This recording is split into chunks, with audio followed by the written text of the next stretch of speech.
NorCal. 209 King of Comedy. It's Rick without the K. James presents In My Opinion Podcast. Hello and welcome to another podcast of In My Opinion, brought to you as always by Rick James. This is going to be kind of a unique episode. This is a year in review. We just finished our first year and we're going to recap the entire year, kind of the highs and lows, and our basic opinion of everything. Where did you want to start and where did you want to go? I guess I wanted to ask you what your highs were for the season, because you saw the season grow. We got to do different things during the season, and what did you enjoy about season one the most? Wow. You know, in a nutshell, I'm going to take it on a little more personal level. I got to meet a lot of people, got to talk to a lot of people, got to do a lot of things, got to enjoy. I've had a lot of people like reach out to me and send me little messages about this or that, what they laughed at, what they didn't laugh at, what they were offended by. So it's kind of unique. As far as my highs and lows, I can't judge a certain episode, but like one episode I really loved because it was just, I believe it was 5 of us, or I'm trying to think of how many it was the Bottoms Up episode. It's 5 of us.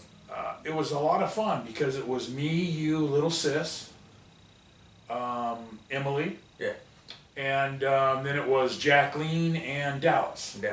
And speaking of that, what did you think about that episode? What was your overall take on that episode? I thought the episode overall was a good episode. I don't think we've had a shitty episode on any of them.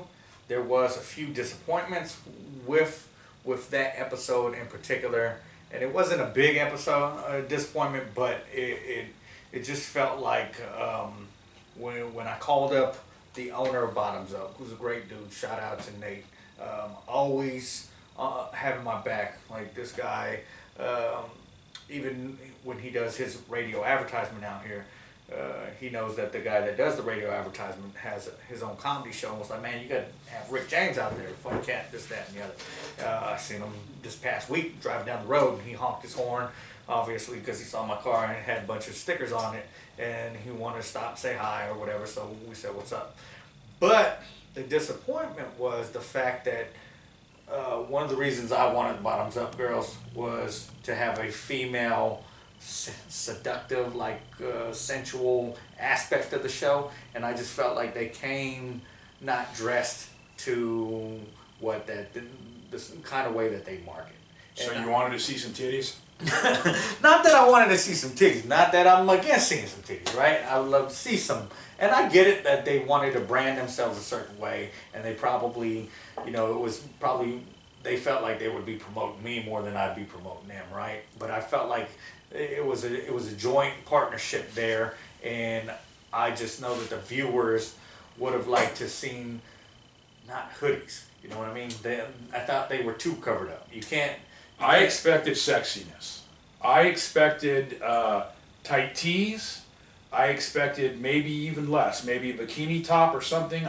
Whether it was in my head that way or not, but if you're familiar with Bottoms Up, it's basically a coffee house, kind of like a Starbucks, but the girls dress in really tight, small clothing, and that's the whole concept of it.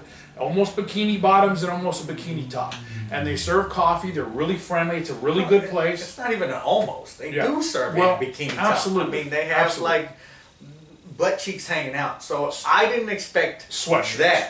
Sweatshirts. Yeah, I did not expect sweatshirts. So, what did you think about the 2 girls we had? Like, let's say Jacqueline. Talk about her first. What did you think about her? I think she came off really well, but I think it's, again, we've noticed over the season that I think it's because she was over the age of 25, and if she wasn't, I'm sorry, but I'm pretty sure she was over the age of 25, so she had more life experience. And the more that we do this show, nothing against young people, we're just, it's the more that you get to pull from. So I thought Jacqueline did a little bit better than Dallas would have. But, to have Dallas on the show too, I think she was a last-minute replacement as well, because we were supposed to have another female, and her dad ended up going to the hospital that morning and couldn't make it in. So, big ups to Dallas showing up last minute. We appreciate that. One of the things I'm going to say about Dallas is she had the best line of the whole show. So how do you fake an orgasm? Sometimes they're just trying so hard you just want to go home. I like that. You just want to go home. I like it. If it's a good time, it's a good time. I don't need to get there, but I need you to stop trying to prove it to your manhood. I can reach it. So you feel like you have to do that for him, is what you're saying.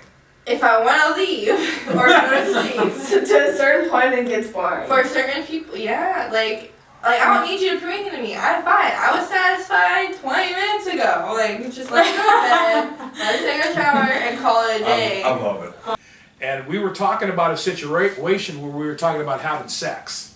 And we were talking about girls, how long do you need? Do you need that 10 minutes? Do you need that hour? And she said the funniest thing. She said, sometimes it's like, okay, I'm good. Whenever you're done, let's go. And it was so funny because she was making a statement that sometimes 20 minutes is more than enough. I don't have to get mine. I've had fun. And he's sitting there, what'd she say? Trying to prove himself or trying to... Yeah. And that was freaking hilarious. So even though to me she was a little younger and a little not... There were some subjects that she didn't seem to engage in. She did have the line of the show to me.